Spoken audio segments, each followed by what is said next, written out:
আসসালামু আলাইকুম ওয়া রাহমাতুল্লাহি ওয়া বারাকাতুহু। আমার হাতে আপনারা দেখতে পাচ্ছেন একটি গাছ, যে গাছটির নাম হচ্ছে বন তুলসী। মানে তুলসী গাছের মতো দেখতে, সেম পাতাও তুলসী গাছের মতো। এর পাতা ভাঙতে হলে পারে এক ধরনের আঠা বের হয়, দুধ বের হয়।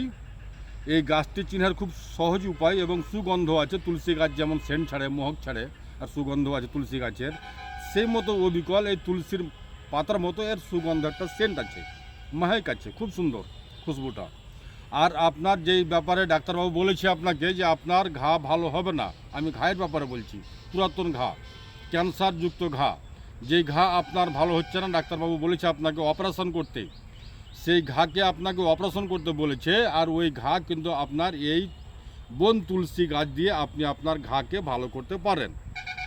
করণীয় কী আছে আপনি জেনে নেন এবং নিজের বাড়িতে করেন, সে হাসিল করেন। এই গাছের পাতা নেবেন, এই গাছের পাতা নেবেন, সুন্দর করে থেতো করবেন, কুচলে তার রস বের করবেন এবং সেই রসটিকে লাগাবেন, অথবা এই পাতা বেটে লাগিয়ে দিবেন।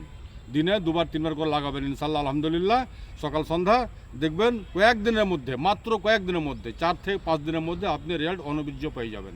কিছুদিন লাগাবেন, ইনশাল্লাহ আপনাকে পা কেটে ফেলতে হবে না, হাত কেটে ফেলতে হবে না, অপারেশন করতে হবে না।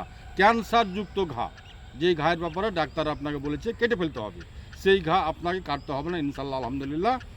আল্লাহর পাকের কুদরতি খাজানা, যে আপনাকে ধোকা দেবে না, আপনার ক্যান্সারযুক্ত ঘা ভালো হয়ে যাবে। আসসালামু আলাইকুম ওয়া রাহমাতুল্লাহি ওয়া বারাকাতুহু।